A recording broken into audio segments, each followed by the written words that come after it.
Hello, ladies and gentlemen.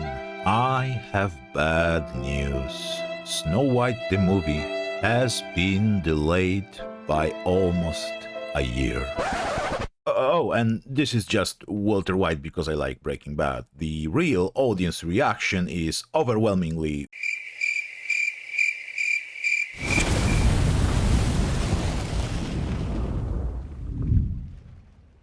Hello, good people of the internet.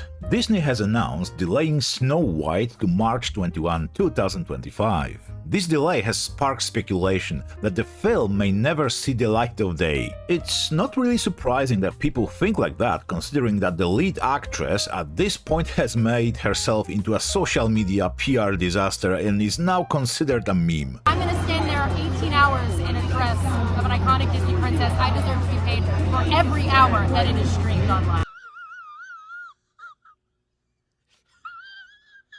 Now, in my opinion, this kind of artificial AI type setting still looks a bit strange. My first reaction when I saw this picture was Weird. But guess what? At least they are not doubling down on forced diversity, and those dwarves give out more classic vibe, so at least that's a bit of a silver lining here. It looks a bit like damage control, and maybe, just maybe, the future changes will be changes for the better, even though I wouldn't hold my breath. However, more and more people get tired of the recent fad of recycling every classic IP the companies got rights to. It's because of the obvious truth. Reboots are mostly just lazy cash grabs produced by people who lack vision and courage to create something original and memorable. This one is no different. After Rachel Zegler's comments accusing the prince of being a stalker and Snow White wanting to be a true leader, people immediately started wondering, if the film strays so far from the source material,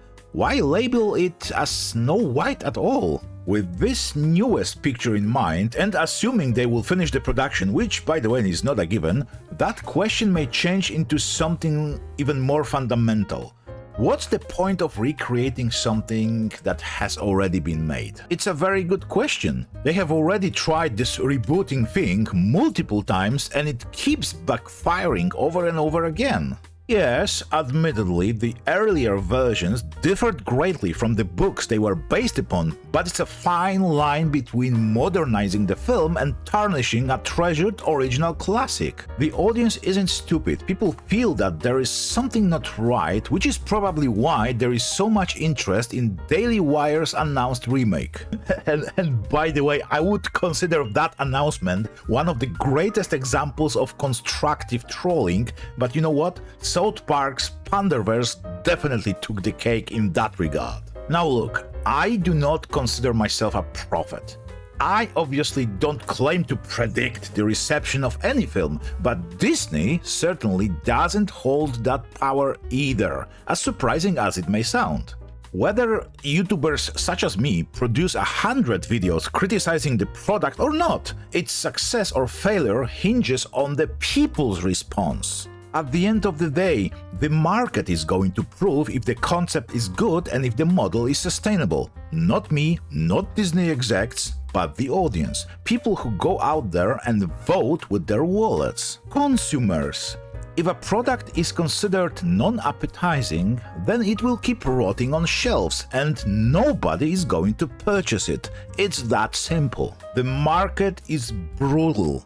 And it's always right, no matter how many Rachel Zeglers are trying to convince people that the prince is a stalker and we should focus on watching her becoming the ultimate leader instead of, finding love. But something tells me that Disney will still keep finding nice, comfy, and overused excuses to blame everybody else for their own failures. YouTubers and independent critics will be accused of being hateful and bigoted. A certain virus of unknown origin will get the blame for changing people's habits and switching from cinemas to streaming. And the general audience, the normies, well, they will get flack for not understanding our message, or something similarly stupid. I may surprise you right now a little bit, but I don't want Snow White to fail. I don't want it to be considered as another vehicle for bias and ideology. I want it to be a tale of love conquering obstacles, a story I can one day share with my children. Nothing more, nothing less. But for that, I'm afraid I will just have to wait for Daily Wire's version. That's it from me for today. Till next time. Cheers. Thank you very much for watching. If you enjoyed my video, please subscribe, drop a like and press the notification bell so you won't miss anything I upload. And if you didn't enjoy this, well, subscribe anyway. At least you will know when there is a new video to actively hate.